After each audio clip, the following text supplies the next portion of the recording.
John Adams, born on October 30, 1735, in the quiet town of Braintree,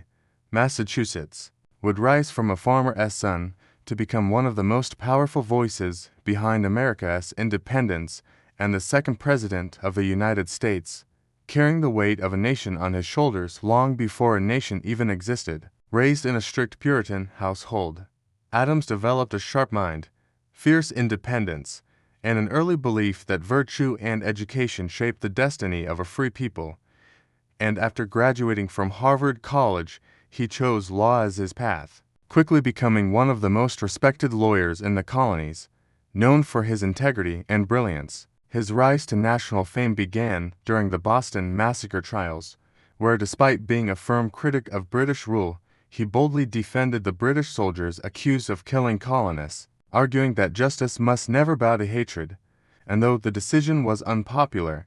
it revealed his uncompromising loyalty to the rule of law. As tensions with Britain escalated, Adams became a leading voice in the Continental Congress, pushing relentlessly for independence, serving on the committee that drafted the Declaration of Independence, and working closely with Thomas Jefferson, whom he urged to write the final text because he believed Jefferson's pen would capture the spirit of the Revolution better than anyone else's. During the Revolutionary War, while Washington commanded armies on the battlefield, Adams fought diplomatic battles in Europe,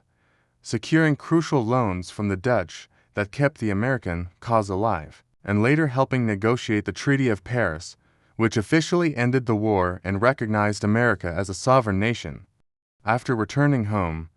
Adams became the first vice president under George Washington, though he found the office frustrating,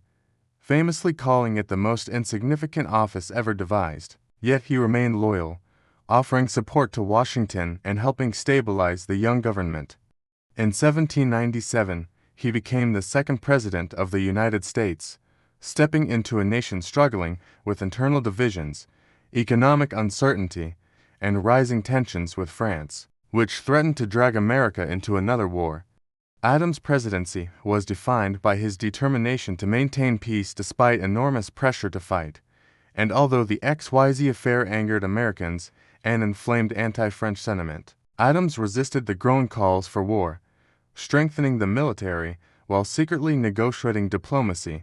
eventually avoiding conflict and achievement that preserved the fragile republic during its earliest and most vulnerable years. However, his presidency was also scarred by the Alien and Sedition Acts, controversial laws passed by the Federalist-controlled Congress that targeted immigrants and restricted political dissent, damaging his popularity and giving his opponents powerful ammunition.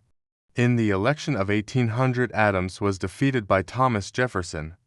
marking the first peaceful transfer of power between political rivals in American history, a moment Adams quietly ensured by leaving the White House before dawn, without ceremony or bitterness.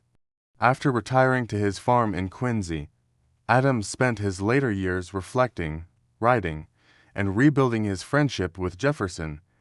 beginning a remarkable 14-year correspondence between two revolutionaries who had once been friends, then enemies, and now discovered deep mutual respect as old men looking back on the nation they had built. His final years were peaceful but filled with pride as he watched his son, John Quincy Adams, rise to become the sixth President of the United States, carrying the Adams legacy into a new generation. On July 4, 1826, the 50th anniversary of the Declaration of Independence, John Adams took his last breath, unaware that Thomas Jefferson had died just hours earlier, and his final words, "Jefferson still lives," captured the bond between two architects of America. John Adams' life was one of duty, sacrifice, intellect, and unwavering commitment to Republican ideals, and though he was often overshadowed by figures like Washington and Jefferson, modern history recognizes him as a moral force behind the American Revolution, a champion of peace, and a founder whose courage and convictions shaped the nation long before the world understood how much it owed him.